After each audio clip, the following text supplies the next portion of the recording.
Guys, today I'm going to be doing a video on how to change your old steering stabilizer with the new one. I'm going to be changing mine with a rough country steering stabilizer, and pretty much this is all the stuff you're going to need here is breaker bar, pliers, wrenches, ratchet, hammer if you need one, and impact wrench will help out a lot, and of course some penetrating oil to kind of help with those sticky bolts. First thing we're going to do is I'm going to loosen this cotter pin right here and this bolt.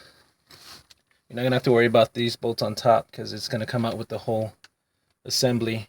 And we're also going to take off this bolt here, and there's a nut right behind it you got to stabilize. So first off, we're going to go ahead and take off this cotter pin. And with that, we need the pliers, of course.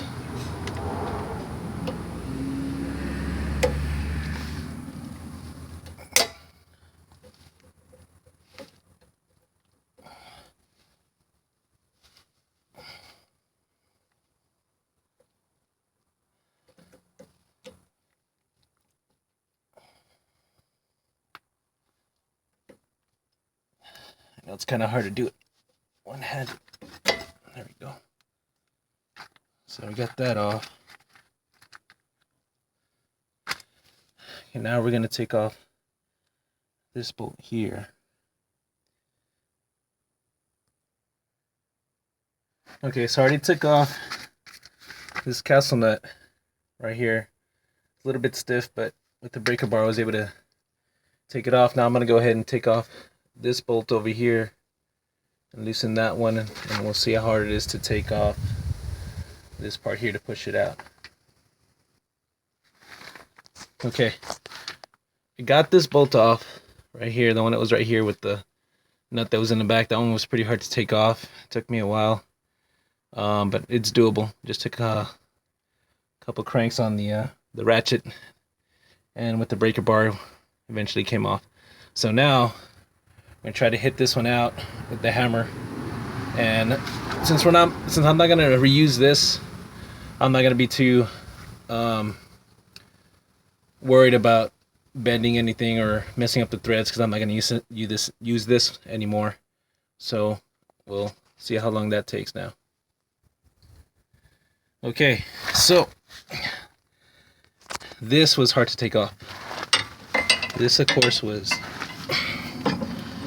in here this way, like that, inside, and trying to bang it out. I couldn't do it until finally I just kind of kept on hitting and kept on going at it, but it started kind of smashing in there, as you can see.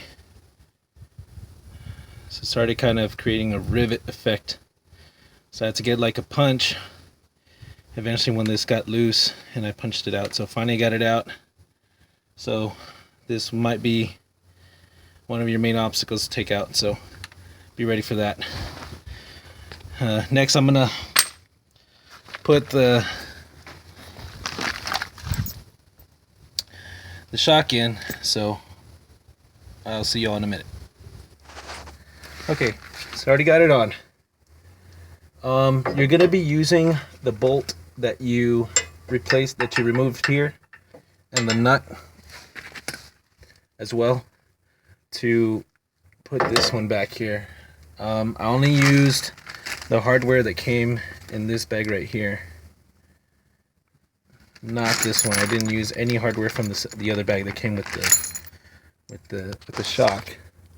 I've seen on another video where he was trying to use this one, and of course it wouldn't fit. It was too long and too skinny. On the instruction, it does tell you to save these two bolts, or this bolt and this nut that you're going to use to reinstall it. Right there, right here. Okay, so there it is, installed.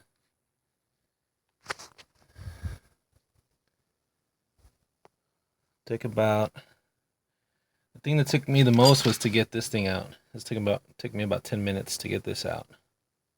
But everything else is pretty straightforward, where you just loosen those two bolts right here this bolt and nut right here, and just pretty much put it in. It's ready to go.